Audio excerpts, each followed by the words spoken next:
ಯಾರಿದಾರಮ್ಮ? ನಿನಗ್ ದಮ್ಮಯ್ಯ ಅಂತೀನಮ್ಮ. ಇನ್ಯಾವತ್ತೂ ಈ ತರ ಮಾಡ್ಬೇಡ. ನನಗೆ ಈ ಪ್ರಪಂಚದಲ್ಲಿ ನಿನ್ನ ಪುಟ್ಟಿನ ಬಿಟ್ರೆ ಬೇರೆ ಯಾರು ಇಲ್ಲಮ್ಮ. ನಿನಗೇನಾದ್ರೂ ಆಗಿದ್ರೆ ನಾನು ಎಲ್ಲಿಗೆ ಹೋಗ್ಬೇಕಿತ್ತು? ಏನ್ ಮಾಡ್ಬೇಕಿತ್ತು? ಯಾಕಮ್ಮ ಹೀಗ್ ಮಾಡ್ದೆ? ಯಾಕೆ ಹೀಗ್ ಮಾಡ್ದೆ? ಇದೇ ಕೊನೆ. ಇನ್ಯಾವತ್ತೂ ಹೀಗ್ ಮಾಡ್ಬಾರ್ದು. ನನ್ನನ್ನು ಬಿಟ್ಟು ಎಲ್ಲೂ ಹೋಗ್ಬಾರ್ದು ನೀನು. ಹಾ, ಸರಿನಾ?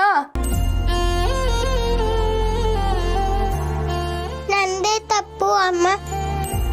ನನ್ ಅಜ್ಜಿನ ಮನೇಲಿ ಬಿಟ್ಟು ಒಬ್ಳೆ ಹೋಗ್ಬಾರ್ದಿತ್ತು. ಇಲ್ಲ ಕಂದ, ಇದ್ರಲ್ಲಿ ನಿಂದೇನು ತಪ್ಪಿಲ್ಲ. ನಿನ್ ವಯಸ್ಸಿಗೆ ಮೀರಿ ನಿನ್ ಜವಾಬ್ದಾರಿನ ನಿಭಾಯಿಸಿದ್ಯಾ ನೀನು. ನಾನು ಇಲ್ದಿರೋವಾಗ ಅಜ್ಜಿನ ಚೆನ್ನಾಗಿ ನೋಡ್ಕೊಂಡಿದ್ಯಾ. ನಿಂದೇನು ತಪ್ಪಿಲ್ಲಮ್ಮ ಇದ್ರಲ್ಲಿ. ನೀನೇನು ಆತರ ಅನ್ಕೋಬೇಡ.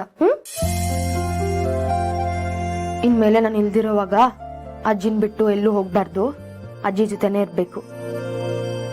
ನಿಂಗೇನಾದ್ರೂ ಬೇಕಿದ್ರೆ ಪಕ್ಕದ ಮನೆ ಭಾರತಿ ಅಂಟಿದಾರಲ್ಲ, ಅವ್ರಿಗೆ ಕೇಳು, ಅವರೆಲ್ಲ ಕೊಡ್ತಾರೆ. ಹಾ ಸರಿ. ಸುಧಾ, ಆಂಟಿ ನಾನ್ ತಿನ್ನಿಸ್ತೀನಿ, ಕೊಡಿ. ನಿನ್ ಕೈಗೇನ ಏಟ್ ಮಾಡ್ಕೊಂಡಿದ್ಯಲ್ಲವಾ? ಪರವಾಗಿಲ್ಲ, ತಿನ್ನಿಸ್ತೀನಿ ಬಿಡು. ಪರವಾಗಿಲ್ಲ, ಕೊಡಿ ಆಂಟಿ.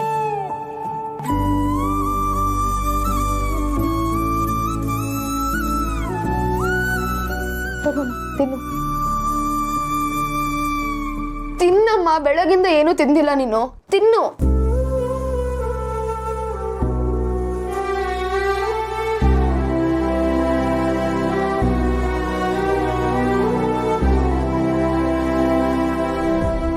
ಗುಂಡು ಗುಂಡು.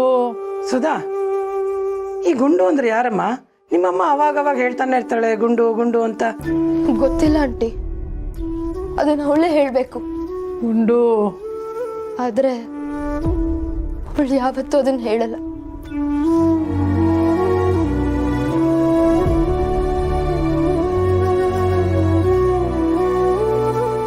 ಅದ್ಗೇಗೇನು ಹೇಳ್ದೆ ಬಂದ್ಬಿಟ್ನಲ್ಲ. ಪಾಪ ಅವರು ನನ್ನ ಬಗ್ಗೆ ಏನ್ ಅನ್ಕೊಂಡ್ರೋ ಏನೋ. ಊಟ ಮಾಡಿಸಿ ಹೋಗ್ಬಿಟ್ಟು ಬಂದ್ಬಿಡ್ತೀನಿ.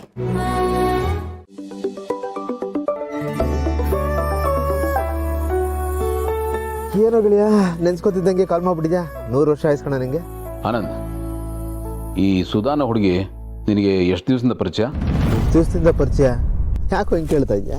ಅಲ್ಲ, ನಿನ್ನೆ ಅದೇನೋ ಕೈ ಸುಟ್ಕೊಂಡು ಗಾಯ ಮಾಡ್ಕೊಂಡಿದ್ದು, ಹಾಗಾಗಿ ಮನೇಲೇ ಇದ್ದು ರೆಸ್ಟ್ ತಗೋ ಅಂತ ರಾತ್ರಿ ಇಲ್ಲೇ ಉಳಿಸ್ಕೊಂಡಿದ್ವಿ. ಹಾಂ, ಬೆಳಗ್ಗೆ ನೋಡು, ಅವಳು ಯಾರಿಗೂ ಹೇಳ್ದೆ ಕೇಳ್ದೆ ಮನೆಯಿಂದ ಓಡೋಗಿದ್ದಾಳೆ, ಫೋನ್ ಇಲ್ಲೇ ಬಿಟ್ಟು. ಹೌದಾ? ಹೌದು ಕಣ. ನನಗೆ ಯಾಕೋ ಅನುಮಾನ ಬರ್ತಾ ಇದೆ. ಅಪ್ಪ ಪ್ಲೀಸ್, ಆ ಥರ ಎಲ್ಲ ಅನುಮಾನ ಪಡಕ್ಕೆ ಹೋಗ್ಬೇಡ. ನೀನು ಅನ್ಕೊಂಡಿರ್ತಾರ ಹುಡುಗಿ ಅಲ್ಲ ಕಣ, ಅವಳು ತುಂಬ ಒಳ್ಳೆಯವಳು. ಅಪ್ಪ, ನಾವು ಹಾಗೆ ಅಂದ್ಕೊಂಡು ತುಂಬ ಪ್ರೀತಿ ಕೊಟ್ಟಿದ್ದೀವಿ. ನಮಗೂ ತುಂಬ ನಂಬಿಕೆ ಇತ್ತು. ಬಟ್ ಈ ಮನೇಲಿ ಇತ್ತೀಚೆಗೆ ಏನು ನಡೀತಾ ಇದೆ ಅಂತ ನಿನಗೂ ಗೊತ್ತಲ್ಲಪ್ಪ. ಹಾಗಾಗಿ ನಾನು ಯಾರನ್ನೂ ನಂಬಕ್ಕಾಗ್ತಾ ಇಲ್ಲ. ಎಲ್ಲರೂ ಅನುಮಾನದ್ರೆ ನೋಡ್ತಾರಾಗಿದೆ. ಆನಂದ, ನನಗೆ ಯಾಕೋ ಪೊಲೀಸ್ ಕಂಪ್ಲೇಂಟ್ ಕೊಡೋಣ ಅಂತ ಅನಿಸ್ತಾ ಇದೆ. ಕಂಪ್ಲೇಂಟಾ? ಲೋ ಗೆಳೆಯ, ದುಡುಕಿ ಏನೇನೋ ನಿರ್ಧಾರ ತಗೋಬೇಡಪ್ಪ ನೀನು. ಯಾವ ವಿಷಯನೇ ಆಗಲಿ ಕ್ಲಾರಿಟಿ ಇಲ್ಲದೆ ಏನು ಡಿಸಿಷನ್ ತಗೋಬಾರ್ದು ನಾವು.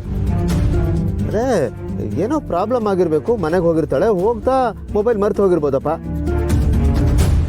ನೀನು ಅನ್ಕೊಂಡಂಗೆ ಅವಳೇನಾದರೂ ಬರದೇ ಹೋದರೆ ಆಮೇಲೆ ಏನು ಮಾಡಬೇಕು ಅಂತ ನೋಡೋಣ. ನಾನು ಬರ್ತೀನಿ, ಒಂದು ಸ್ವಲ್ಪ ವೆಯ್ಟ್ ಮಾಡೋಣ.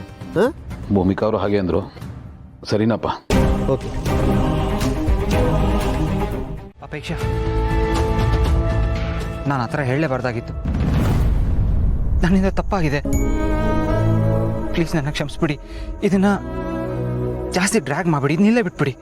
ನನಗೆ ಗೊತ್ತು ಪಾರ್ಥ, ನೀವು ಸುಮ್ಮನೆ ನನಗೆ ಸಮಾಧಾನ ಮಾಡಬೇಕು ಅಂತಲೇ ಹೀಗೆಲ್ಲ ಮಾತಾಡ್ತಿದ್ದೀರಾ ಅಂತ. ಮನ್ಸಲ್ಲಿ ಏನಿದೆಯೋ ಅದೇ ತಾನೇ ಬಾಯಲ್ಲಿ ಬರೋದು. ನಿಮಗೂ ನಾನು ಸರಿ ಇಲ್ಲ, ನಮ್ಮ ಅಕ್ಕನೇ ಸರಿ, ಅವಳೇ ಗ್ರೇಟ್ ಅನ್ನೋದಿದೆ. ಬಟ್ ಅದನ್ನ ಬಾಯಿ ಬಿಟ್ಟು ಹೇಳ್ತಿಲ್ಲ ನೀವು ಅಷ್ಟೇ. ನನ್ಗೆ ಹರ್ಟ್ ಆಗೋದೇನು ಗೊತ್ತಾ ಪಾರ್ಥ? ನಾನು ನಿಮ್ಗೆ ಎಷ್ಟೆಲ್ಲ ಹೇಳಿದ್ದೀನಿ, ಅಕ್ಕ ಎಲ್ಲರ ಜೊತೆ ಹೇಗಾದ್ರೂ ಇರ್ಲಿ, ಬಟ್ ನನ್ನ ಜೊತೆ ಹೇಗಿರ್ತಾಳೆ ಗೊತ್ತಾ? ನನ್ಗೆ ಎಷ್ಟು ಹರ್ಟ್ ಮಾಡ್ತಾಳೆ ಗೊತ್ತಾ? ಇಷ್ಟೆಲ್ಲ ಹೇಳಿದ್ರು ನಿಮ್ಗೆ ಅರ್ಥ ಆಗಲ್ವಲ್ಲ.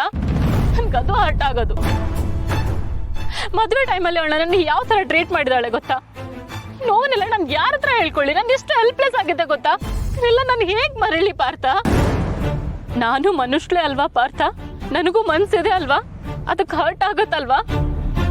ಅಕ್ಕ ಇಡೀ ಪ್ರಪಂಚಕ್ಕೆ ಗ್ರೇಟ್ ಇರ್ಬೋದು, ಆದ್ರೆ ನನಗಲ್ಲ, ನಾನು ಅದನ್ನ ಯಾವತ್ತೂ ಒಪ್ಕೊಳ್ಳಲ್ಲ. ಯಾಕೆ ಅಂದ್ರೆ ನನ್ನ ಕಷ್ಟ ಟೈಮಲ್ಲಿ ಅವಳು ನನ್ನ ಜೊತೆ ಹೇಗ್ ನಡ್ಕೊಂಡಿದ್ದಾಳೆ ಅನ್ನೋದು ನಾನು ನೋಡಿದ್ದೀನಿ. ನನ್ಗಷ್ಟೇ ಮ್ಯಾಟ್ರ್ ಆಗೋದು. ನನ್ ಕಷ್ಟಕ್ಕಾಗ್ತಾ ಇರೋರು ಯಾರೇ ಆಗ್ಲಿ ನನ್ಗೆ ಅವ್ರು ಬೇಡ ಅಷ್ಟೇ. ಅಪೇಕ್ಷಾ ಪ್ಲೀಸ್ ಸಮಾಧಾನ ಮಾಡ್ಕೊಳ್ಳಿ, ನಂಗೆಲ್ಲ ಅರ್ಥ ಆಗುತ್ತೆ. ಏನ್ ಸಮಾಧಾನ ಮಾಡ್ಕೊಳ್ಳೋದು? ನನಗೆ ಅಕ್ಕ ಹಾಗೆ ಮಾಡಿದ್ಲು ಅನ್ನೋದಕ್ಕಿಂತ ನನ್ನ ಗಂಡನಾಗಿ ನೀವು ನನ್ನ ಸಪೋರ್ಟಿಗೆ ನಿಲ್ತಿಲ್ವಲ್ಲ, ನನ್ನ ಫೀಲಿಂಗ್ಸ್ನ ಅರ್ಥ ಮಾಡ್ಕೋತಿಲ್ವಲ್ಲ, ನನ್ಗದು ಹರ್ಟ್ ಆಗ್ತಿರೋದು. ಯಾವುದೇ ಹೆಂಡತಿ ಆಗ್ಲಿ ಅವಳು ಬಯಸೋದು ತನ್ನ ಪಾರ್ಟ್ನರ್ ಸಪೋರ್ಟ್ನ. ಅದೇ ಅವಳಿಗೆ ಸಿಗ್ಲಿಲ್ಲ ಅಂದ್ರೆ ಎಷ್ಟು ಹರ್ಟ್ ಆಗುತ್ತೆ ಗೊತ್ತಾ ನಿಮ್ಗೆ? ಅಪೇಕ್ಷಾ ನೋಡಿ, ನನ್ಗೆ ಅರ್ಥ ಆಗುತ್ತೆ, ನನ್ನಿಂದ ತಪ್ಪಾಗಿದೆ.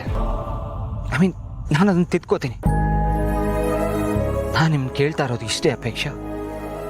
ನೋಡಿ, ನಿಮಗೆ ಅದಕ್ಕೆ ಬಗ್ಗೆ ಏನೇ ಬೇಸರ ಇರಲಿ ಅಥವಾ ಅವ್ರ ಬಗ್ಗೆ ಸಿಟ್ಟಿರಲಿ, ಅದನ್ನು ನೀವು ಯಾಕೆ ತೋರಿಸ್ಕೋಬೇಕು? ನಾನು ಯಾಕೆ ಹೇಳ್ತಾ ಇದ್ದೀನಿ ಗೊತ್ತಾ? ಅದರಿಂದ ನಿಮ್ಮ ಮನಸ್ಸೇ ಹಾಳಾಗೋದು, ನಿಮ್ಮ ಪೀಸ್ ಆಫ್ ಮೈಂಡ್ ಹೊಟ್ಟೋಗುತ್ತೆ. ಪ್ಲೀಸ್ ಅದಕ್ಕೆ ಹೇಳ್ತಾ ಇದ್ದೀನಿ, ಇದನ್ನ ಸೈಡ್ಗೆ ಇಟ್ಬಿಡಿ ಅಷ್ಟೇ. ನನ್ನ ಕನ್ಸನ್ನು ಬೇರೆ ಏನೂ ಇಲ್ಲ. ಅದಕ್ಕಿಗೂ ಅನ್ಸಿರ್ಬೋದಲ್ವಾ ನಾನು ಅಪೇಕ್ಷೆಗೆ ಹರ್ಟ್ ಮಾಡಿಬಿಟ್ಟೆ ಅಂತ. ಆ ಗಿಲ್ಟು ಅವ್ರನ್ನೂ ಕಾಡ್ತಾ ಇರ್ಬೋದು, ಅವರು ಯೋಚನೆ ಮಾಡ್ತಾ ಇರ್ಬೋದು. ಅವ್ರು ಖಂಡಿತವಾಗ್ಲೂ ಯೋಚನೆ ಮಾಡ್ತಾ ಇರ್ತಾರೆ. ಐ ಮೀನ್ ನಾನು ನನ್ನ ತಂಗಿ ಎಷ್ಟೆಲ್ಲ ಚೆನ್ನಾಗಿದ್ವಿ, ಈಗ ನೋಡಿದ್ರೆ ಈ ಥರ ಆಗ್ಬಿಟ್ಟಿದೀವಲ್ಲ ಅಂತ ಅವರು ದುಃಖ ಪಡ್ತಾ ಇರ್ತಾರೆ. ನೋಡಿ, ನೀವೊಂದು ಸ್ವಲ್ಪ ಮನ್ಸು ಮಾಡಿದ್ರೆ ಇಬ್ರು ಪ್ಯಾಚಪ್ ಆಗಿ ಆರಾಮಾಗಿರ್ಬೋದಲ್ವಾ? ಅದನ್ನ ನಿಮ್ಮ ಅತ್ತಿಗೆ ಹೋಗಿ ಹೇಳಿ. ಅವಳನ್ ಕಮ್ಮಿ ಇಲ್ಲ ಪಾರ್ಥ, ನಿಮಗ್ ಗೊತ್ತಿಲ್ಲ ಅಷ್ಟೇ. ಅವಳು ಎಂತವಳು ಅಂತ ನಾನು ಚೆನ್ನಾಗಿ ತಿಳ್ಕೊಂಡಿದ್ದೀನಿ ಗೊತ್ತಾ? ಅವಳ ಇಮೇಜ್ ಗ್ರೇಟ್ ಅನ್ಸ್ಕೊಳ್ಳೋದಕ್ಕೋಸ್ಕರ ಇನ್ನೊಬ್ಬರ ಇಮೇಜ್ ಅನ್ನ ಡ್ಯಾಮೇಜ್ ಮಾಡೋದಕ್ಕೂ ರೆಡಿ ಇರ್ತಾಳೆ.